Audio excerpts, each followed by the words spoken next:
Hey y'all, so here's the story time on the lady that left her kids in the car. Third time's a charm. I keep making the video too long and have to delete it. Anyway, so took my daughter to Michael's. She went inside. I stayed in the car. I'm on the phone with my cousin, and I just noticed in my peripheral windshield wipers in this van that's 2 spaces down. The space beside me was empty. Then there's this minivan in the space after that. Windshield wipers going, horns being blown. I noticed the head bopping up and down in the seat. So I'm looking like, what in the world? Maybe a minute in of this happening, there was another passerby that noticed everything that was going on. So maybe like a minute or so into this going on, that's when I heard the engine revving. But I was like, no, there's no way. So then I wound my window down, as you see in the recording, and the child literally has the pedal to the metal. Like they had the gas to the floor, pressing on the accelerator. You heard it.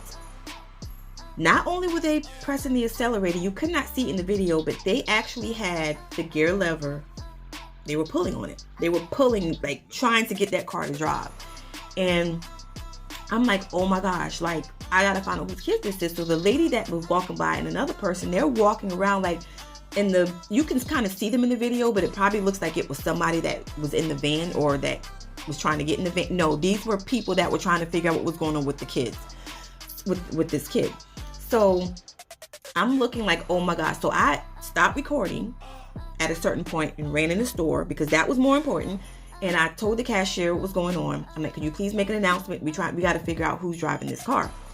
So I went back outside. By the time I got back outside, there was maybe 4 or 5 more people out there, all of them around the van, looking in, like knocking on the window, telling the little boy to open the door. He wouldn't open it. He actually jumped from the driver's seat and jumped back in the back seat where I think he was originally supposed to be. And that's when we noticed that there was a little girl also in the car, in a car seat. So I ran. When I saw that there were people around the car that were, trying to handle the situation, I went back in the store. So the cashier that I had told the first time, listen, this is what's going on. He was like, man, we couldn't make an announcement, but I'd let my store manager know. So the first time I walked in, there was a lady that was at the register. And she was like, I have a minivan. She was like, what? I was like, she said, I have a gray minivan. And I told her what was going on. She said, okay, I don't have any kids in my van. So the second time I went in, when they told me they couldn't make the announcement, but he let the store manager know, I literally started at the register and ran around to everybody I saw in that store. I did a big circle, and it was 2 days before Christmas Eve, but the store really wasn't all that crowded. It was people in there, but not crowded. So I went to everybody that I saw and asked them, do you have or do you own a gray minivan? Everyone said no. The lady that ended up being the mom, I asked her in the store if that was her minivan. And she said to me, she was like, no. Just like that, no. I said, do you own a gray minivan? She said, no. So I kept going. And everyone said no. So I went back outside because no one claimed to own the minivan. Went back outside. The lady that was at the register that said she had one, but it wasn't hers. She went outside and I guess at that point saw what was going on. So she stood by the minivan. Some of the other people, when they saw that there were people out there handling it, some stayed, some left. But she stood by the van and she was like, we were talking. She was like, this is not okay. And I was like, no, it's not. She was like, I will give her 20 minutes to come out of that store before I call her, or him or her, the parent, 20 minutes to come out of that store before I call the police. And I was like, do what you got to do. I'm just making sure the kids are okay. So eventually the lady came out of the store. She's walking out all calm, like nothing's wrong.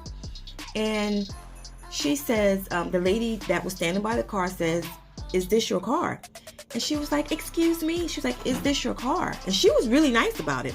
She was like, oh yeah, that's my car. She was like, your kids are in the car by themselves with the car running. That's not okay. And she was like, oh, they're fine. There's nothing wrong. They're okay. I have my key fob. They can't go anywhere, blah, blah, blah. She was like, ma'am, that's not okay. You have your small kids in a running car. That's not okay. But she was being really nice, y'all. And I'm just sitting there listening. And she was like, they're fine. They're fine. Look, they're fine. And the lady was like, ma'am, like, no, you can't do that. You cannot ever do this again. Then she runs up on the lady and she's like, mind your business. My kids are okay. These are my kids. And the other lady, you can tell, was kind of like taken aback, like, That's when I jumped up. I jumped up and I was still in my doorway of my car, but I jumped up and I was like, that is not okay. You left your kids in a running car. What is wrong with you? And she was like, she looks at me, this is what she said, mind your business. And I'm like, this is my business. You made it my business when you left your kids in this car by themselves with the engine running and your son's out here, you know what I'm saying, pretty much minutes maybe away from taking someone's life or his own or hurting someone. My kids are fine. There's nothing wrong. Y'all guys are crazy. She started calling us crazy.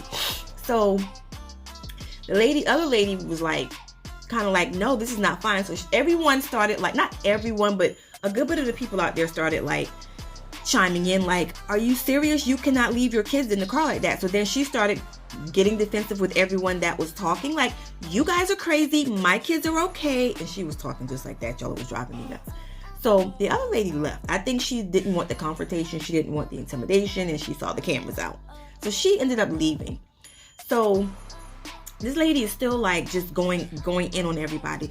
I was like, ma'am, that's till my daughter came out. I don't remember if my daughter came out before she came out or afterwards. My daughter was chiming in. That's what you hear her talking about. You know, CPS could have been called, this, that, and the third. So I was trying to tell my daughter, like, chill, because I know how I am with my kids. I'm very overprotective of my kids. And at one point, like, I was yelling out of the window at her. She runs up on my window, y'all, and my daughter was sitting on the passenger side. That's a no-no. So, and this is before the other lady had left. So I jumped up out of my car and went on that side. Like, back up, first of all. Second of all, you need to be a better parent. And I guess she saw that you ain't gonna do what you did to her. She kind of like was still talking trash and being defensive and like, mind your business and cussing, but she wasn't in my face or at my car because no ma'am. Now I don't fight. I'm a grown woman. I don't got time for all that. But you're not going to be running up on my car door with my daughter in there either. So anyway, so the other lady had left. The manager was out there. Y'all, this one guy was like, it was a white man out there with a beard, and he was like, are you gonna stay out here for the cops? She was like, I gotta go. But I called the cops. I just wanted to make sure someone that had been out here to see what happened is here when the cops get here. I'm like, I'll be out here till the cops get here. So he left, and that's when the argument you hear on the video, y'all, the Jewish lady, the lady that says she was Jewish, y'all, listen. In defense of the mom, I don't know where that came from. The mom never said anything racist. She never said anything about anybody's culture, nationality, anything. That lady, I think she's scarred about some things in her past. And that, as a matter of fact, she talked to my daughter about some things that she had been through while we were all out there standing around. The mom never said anything or did anything racist. And when she was like, so what's the problem? What is the problem? It's because I said I'm Jewish? She was like, no, it's because you're using the F word in front of my kids. I wanted to say, you're using the F word in front of your kids, so what are you talking about? But, and she's like, y'all are upsetting my kids. Y'all are doing this. And I'm just sitting there like, this lady is delusional. She was delusional. So, long story short, or long story shorter, y'all listen, the argument her and this lady had was so funny to me. Like, you heard me laughing in the video. I didn't think the situation was funny, but if you would have been in that moment to hear what this other lady was saying to her, it was like, I could not help but to laugh. I could not help but to laugh. Like, it was so funny. But, so the cops came. Cop talked to her first. Oh, one thing. When the cop got out there, why did she tell the cops that we attacked her?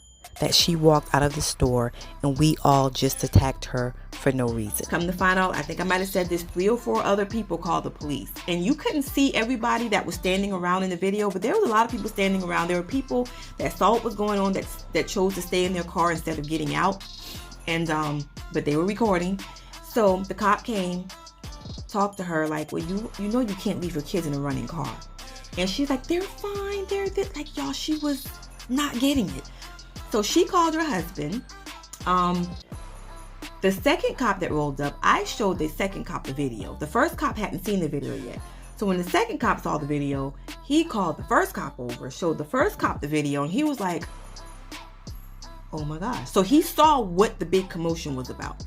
So he asked me to send him a copy of the video to his email because I couldn't send it on my phone because the file was too large, so I downloaded it when I got home and sent it on my laptop. He got my information to go to court as a witness. I don't want to testify against nobody. I'm just not. I don't like stuff like that.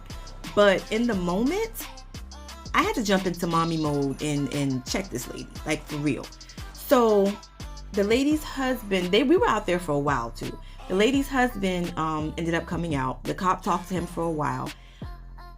People around me, including some people that I was on the phone with, were like, they need to take her to jail. I'm like, I don't want her to go to jail. Like, I need her to learn a lesson from this, but I don't want to see her go to jail during Christmas time. You know what I'm saying?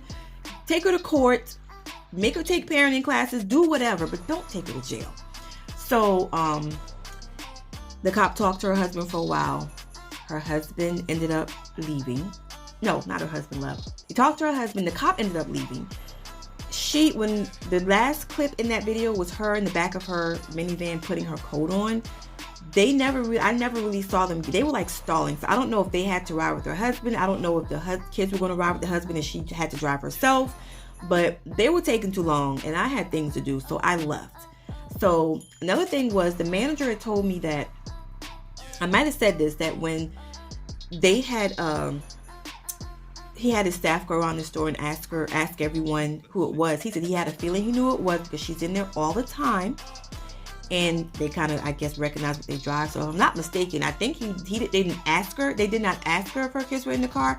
I think he said that they went to her and said, your kids are in the car. You need to go and handle that. You know, whatever's going on. Then the manager did end up coming out, and this is when he was telling me this, and he said that she told the person, they're fine, they're okay, I have my keys, they can't go anywhere, the emergency brakes are on, this, that, and the third. So this shows you, this is something that she has done. This is something that she does. She leaves her kids in the car all the time. So y'all, don't leave your kids in the car. This situation was just ignorant. It was really dumb of her. She needs to go to parenting classes. Something needs to happen to her, but I don't want her to go to jail. You know what I'm saying? So I don't wish that on anybody. So don't leave your kids in the car. I don't care what the situation is. If your kids are not of a certain age, do not leave them in the car. There are so many kidnappings going on now. There are so many, so much is going on out there in the world today. Why would you leave your kids in a car? If someone really, really, really was looking for a target, they could have busted out your window, taken your car and your kid, or taken your kid and you would have came out to 2 missing kids. Then what? And I guarantee you, if the shoes were on the other foot and she witnessed a similar incident, she would not have hesitated to call a cop on somebody else. So don't leave your kids in the car. Just don't. There's no reason for you to leave your kids in the car. Y'all have a Merry Christmas and a Happy New Year, and I am out.